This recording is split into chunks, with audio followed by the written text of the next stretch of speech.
새해 쇼파 나팔 소리로 시작하는 매일 말씀 묵상입니다. 약속의 땅을 향하는 광야 여정에서 새해 아침을 알리는 나팔 소리를 떠올려 보았습니다.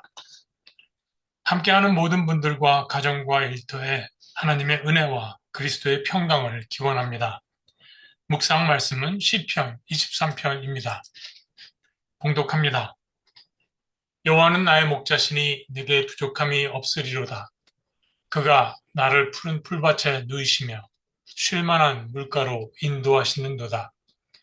내 영혼을 소생시키시고 자기 이름을 위하여 의의 길로 인도하시는도다. 내가 사망의 음침한 골짜기로 다닐지라도 해를 두려워하지 않을 것은 주께서 나와 함께 하심이라. 주의 지팡이와 막대기가 나를 안위하시나이다. 주께서 내 원수의 목전에서 내게 상을 차려주시고 기름을 내 머리에 부으셨으니 내 잔이 넘치나이다. 내 평생의 선하심과 인자하심이 반드시 나를 따르리니 내가 여호와의 집에 영원히 살리로다. 하나님의 말씀입니다. 하나님 감사합니다.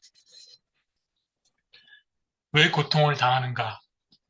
고통에는 이유를 아는 고통과 이유를 모르는 고통이 있을 수 있습니다. 이유를 알 수 없을 때 고통의 아픔은 더 큽니다. 고통의 이유에 집착하면 고통은 인생을 지배할 것입니다. 삶의 생명력과 기쁨은 시들고 내면에는 자책과 우울, 죄책감, 수치심, 배신감, 분노와 원망 등 유해가스가 차오르며 숨통을 죄어 옵니다. 그러나 고뇌할지라도 고통의 의미와 목적을 찾고자 할 때 삶은 저항력과 생명력을 회복합니다.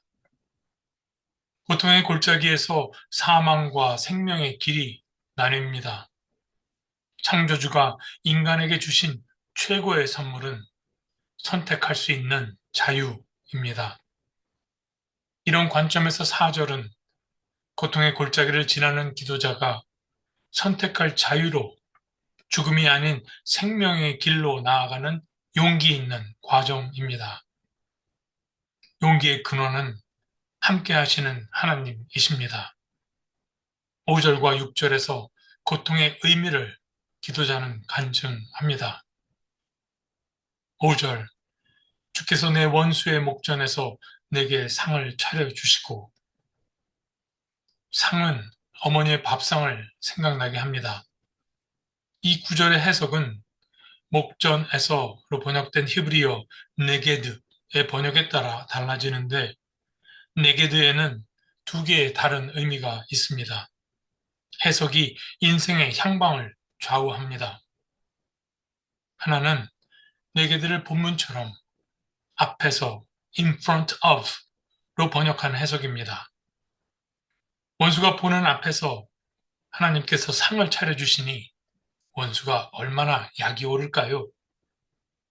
이 해석에서 상은 밥상, 식탁의 의미보다는 보상의 개념이 더 강합니다. 그래서 죽음의 고통을 지나온 것이 무슨 상을 받을 만한 일인가 의아하게 생각하게 됩니다. 왼수에게서 벗어나고 싶은데 고통 뒤에도 왼수를 의식하다니 왠지 해석이 왼수에 더 초점이 맞춰진 듯합니다. 다른 해석은 네게드를 반대로 opposite로 번역한 해석입니다. 이 배경에는 유대인의 애도 문화가 있습니다. 유대인들은 상을 당한 이웃이 충분히 애도할 수 있게 애도 기간 동안 여러 음식을 해갖고 가서 식탁을 차려주고 애곡하며 함께합니다. 고통받는 사람을 배려하고 고통을 함께 나누며 하나가 되는 것입니다. 이것을 히브리어로 쉬바라고 합니다.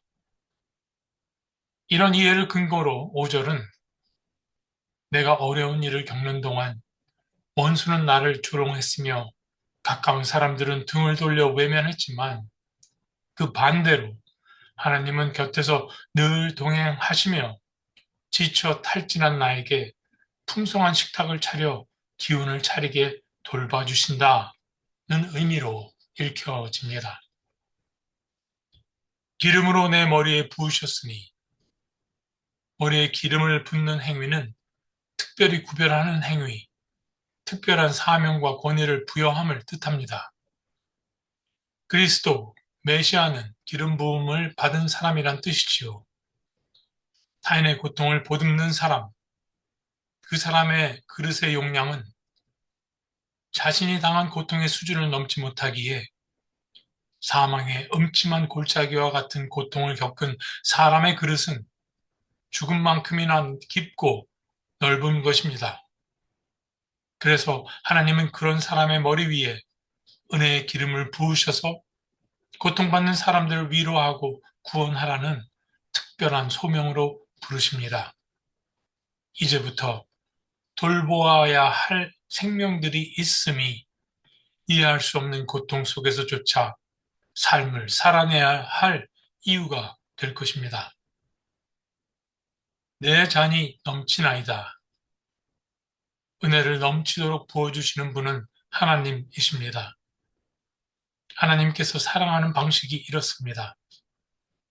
내 잔은 내 밥그릇, 내 몫인데 내 몸뚱아리, 내 잔 하나 간수하기도 힘든 세상에 하나님의 은혜가 내 잔을 채우고도 넘쳐 이웃에게 흘러 모두 함께 은혜를 누리게 하시니 감사할 따름입니다.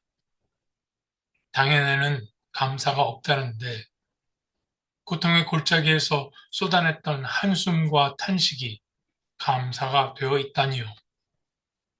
그래서 감사는 고통의 의미를 깨달은 사람만이 드릴 수 있는 제사입니다.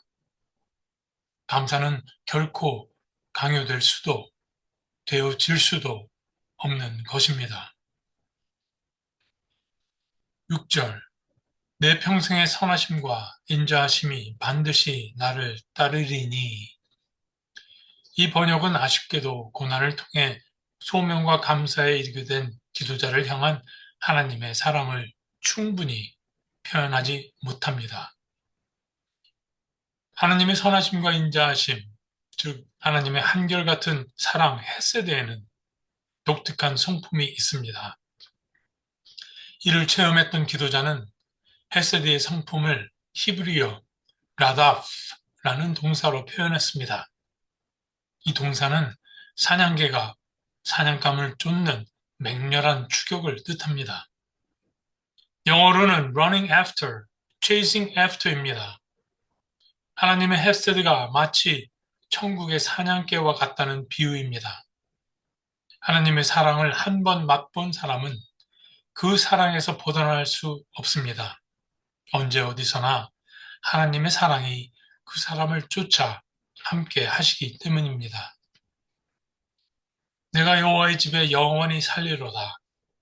하나님의 사랑이 언제나 나를 감싸심으로 나는 사랑과 평화와 정의와 공의의 하나님 집에 늘 안식할 것이라는 기도자의 믿음입니다. 죽음 이후 하나님의 집에 이르게 될 것이라는 소망의 표현임과 동시에 하나님의 은혜가 차고 넘치는 현재 일상의 삶이 하나님의 집이라는 믿음의 고백이기도 합니다. 내 영혼이 은총 입어 중한 죄짐 벗고 보니 슬픔 많은 이 세상도 천국으로 화하도다. 주의 얼굴 뵙기 전에 멀리 뵈던 하늘나라 내 맘속에 이루어지니 날로 날로 가깝도다. 높은 산이 거친들이 초막이나 궁궐이나 내 주 예수 모신 곳이 그 어디나 하늘나라. 할렐루야 찬양하세.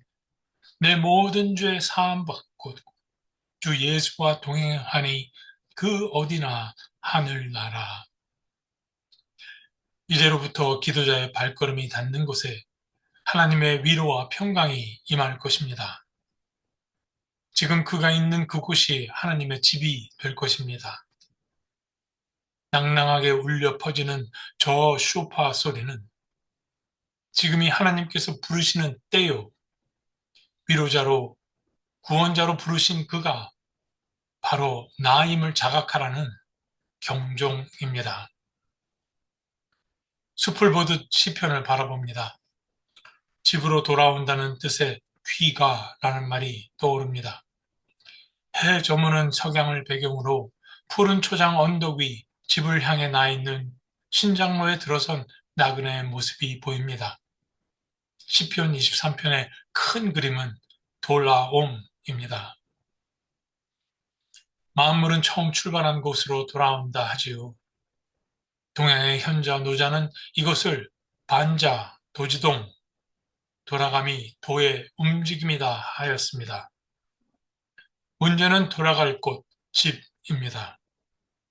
돌아갈 항구를 모르는 배는 항해라 하지 않고 표류한다 합니다. 때가 되어 돌아가야 함에도 들어갈 집을 모르고 서성이는 사람들, 그 사람을 홈리스라고 합니다. 죽음 이후에 그리고 지금 나는 돌아갈 집이 있습니까? 어디에 있습니까? 집 있는 나를 향한 하나님의 뜻은 무엇입니까? 이 질문으로 시편 23편 묵상을 마칩니다.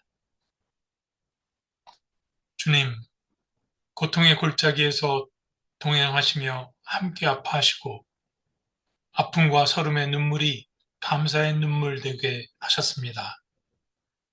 주님께서 저를 위로자요 구원자로 부르실 때 내가 고통받는 이웃을 위해 무엇을 할 수 있을까 여쭙니다.